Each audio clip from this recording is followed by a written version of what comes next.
Hey, welcome back to another video in the AK Expenses Tracker. This is the last session in the attachments management of this solution. So basically, I highly recommend you to go back and watch the video number 20 to get a full overview of the attachments architecture using this serverless platform. But in here, I'll make a very quick overview about it. Basically, when the user wants to add a transaction, he can attach like a receipt, invoice, whatever, any kind of attachment. So the moment he chooses the file, before even click submit for the full transaction details, the file will be uploaded. If he picks multiple files, they will be uploaded one by one, just straight ahead, exactly just the same way like LinkedIn, Twitter, or Facebook is doing. Whenever you choose the file, it gets uploaded to the server. So we have them in here. Then we retrieve their IDs back to the client. So when he clicks submit transaction, let's say after he chooses those 4 files, he say the client side, I don't need the file 3 and 4. So when he removed the 3 and 4 files, that means in the client side, he still have reference only for the file 1 and file 2, like their IDs, only their IDs. But in the Azure Cosmos DB, we still have in our attachments container, we still have reference for all those 4 files. And those 4 files are still living in the blob storage because they got uploaded already. Then he clicks save, and he saved only the transaction details with only the 2 files. So what's going to happen is those will stay in the blob storage, but its references will be moved from the attachments container to the transaction container in the database. So we will put them within the transaction, we will embed them within the transaction details, the list of URLs, and the attachment will be in here. So what does that mean? The attachments container, the overall attachments container, they get removed from it because they are used already. Right now they are living in the transactions or in the wallet or whatever the container that needs this attachment or the data type, but they are still, file 3 and 4, they are still in the attachments and they are still in the blob storage. So what we want to do in this session is to have an Azure function triggered by a timer, triggered Azure function, and this Azure function will run, let's say, every 6 hours, and it will check what files still existing in the attachments container in the Cosmos DB and from 6 hours and before, because that means when he uploads the file, he will click submit directly. If he doesn't, like he closed the app or something, anyway, he needs to re-upload them again.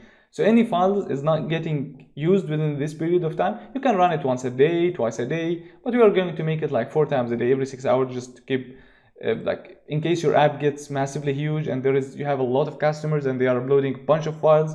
So maybe you can decrease the timer like to 3 hours or 1 hour. So always you remove useless stuff that you don't need from the blob storage and from the uploads, the attachments container. So this function will run. It will retrieve the files from the attachments container and then remove them from there, in addition to remove them from the blob storage. So this is what we are going to do. We will divide the session into 3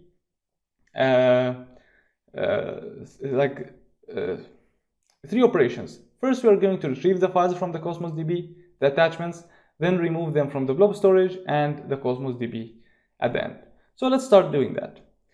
The first process we need to do is, or before I create the function, I'll go back to the Cosmos DB, and here we have attachments. So I'll open the items, or let me create a new query. Clicking here, and to this new SQL query, and then I will run this query. So basically, I have 5 attachments gets uploaded. One from the 2022, and the last attachment that we uploaded 2 days ago. 4 attachments.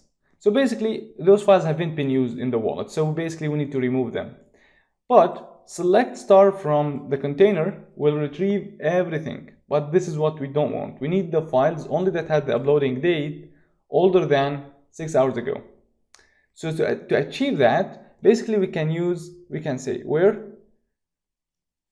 After the where clause, we can add what's called, there is a function called DateTime def.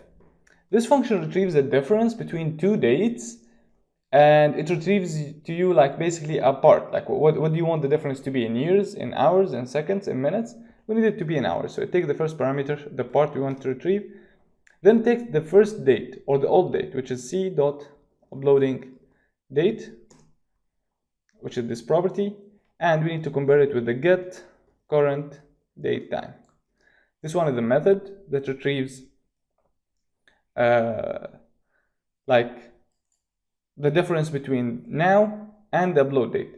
Before we add it to the where, let me add it to in here so you can see. Here we go. So the first one has been uploaded 2,233 hours ago. The other 4 attachments has been uploaded 48 hours ago. So we're going to use this. Okay, retrieve star, retrieve everything, but where is bigger than 6 hours. So you can modify the 6, you can make it whatever you want, 4 hours, 1 hour, or even you can use minutes, seconds, it's up to you. If you execute selection, so basically those are the files we want to remove, those that hasn't been used for the last 6 hours.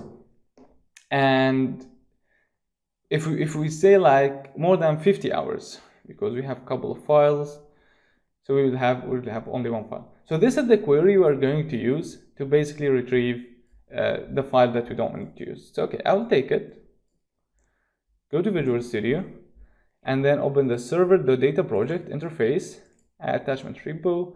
Here we have task.add_async, so we are going to add task, and in here we'll have our enumerable of attachment get unused attachments async, and in here we'll pass the hours. So the hours here refers to the period in hour that we need to check for the files. So for now it's 6 or more hours. Very good. Let's go right now to the repo, Cosmos attachment repo, and we're going to have a new function. Let's click on implement interface. Great, this is our function, we have it in here. So I'm going to make it async. Then to save some time, I'm going to go to the wallet repo and use this. So I will take this as it is and paste it in here. So basically here we need to paste our query. Okay, let's bring our query from in here, paste it like that. That's good. And this is the number of hours. So we're going to make it a parameter. So let's say hour or hours. Okay, like that. Then we create an object of type a query definition. We pass the query text, and here we pass our parameters to avoid any kind of SQL injection. So this one called hours, and its value is hours. Very good. Very good. So right now, container, we get the container by the database name and the container name. We have those as available variables in here. So we retrieve the attachments container, and then container.getItem query iterator, and it is of type attachment. Then we got the resource. But here we need to notice one thing. For our app, basically, the get item query iterator by default, I think it retrieves 1,000 items at a time, which is a big number for our use case. But when you are developing for a cloud, or especially for when you are developing for a cloud business to customer, you can expect that you will have millions of customers or thousands of customers that are uploading at the same time, and they are all using your apps across the different time zones. So every 6 hours, you actually have more than 1,000 files gets uploaded and not used. So what you want to do, despite that practically it's not going to happen, especially in our case, but like in theory or in math, it could happen. So to make this actually retrieve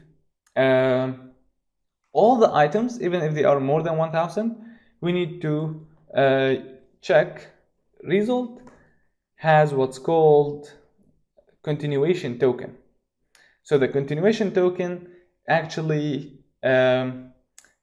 is an indicator for like what it has retrieved and what is remaining. So what's the next page to retrieve? Because here it's not kind of paging straightforward, it's paging using a token. So it will retrieve first 1000 and it will give you a token that you can pass to the get item query iterator to retrieve the next 1000. So we are going to make a while. So while result.continuation token is not null. So whenever this continuation token is not null, that means there is more and more and more attachments existing in there. Okay, from a technical perspective, that's bad, but from a business perspective, that means we have a bunch of customers using our app, which is great. Right now, we're going to have here a list for attachments equals dot result. I'll make it a list attachment like that. Very good. So this part is basically for you just to know how you can handle the unretrieved item yet. We can use skip and take and offset, but we're going to do that in the wallets. But this you can learn about the continuation token in here. This is the main reason. So we are going to create the list in here. Then we are going to add attachments.add range result.resource. Of course, if there is any, we need to check result.any.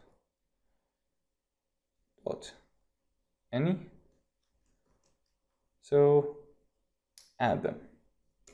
Very good. Now, so equals await iterator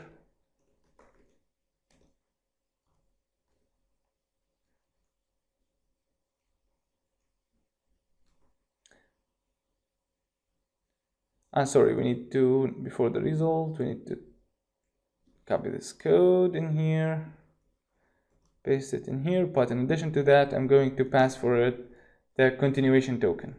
So result.continuation token, and then we just do the exact same thing. Sorry, this one has to be on top.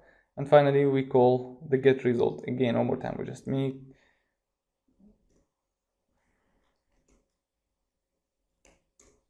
result equals await, and then we check attachments.add range async, and we end up retrieving all of them. So let's make a very quick recap of what we have done in here. So we built the query, we set the query definition, and we passed the hours parameters, and then we fetched the container.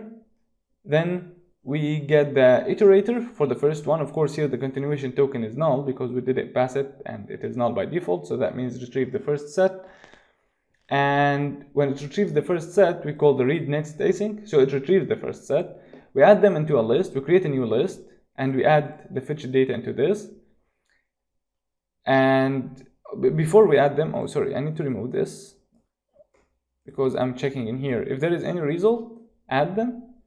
Then I check if this result, that continuation token is not null, that means there is more data to be retrieved from the database regarding this query.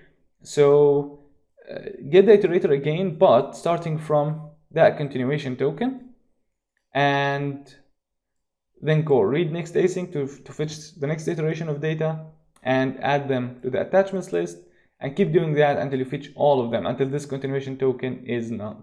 And at the end, just return attachments.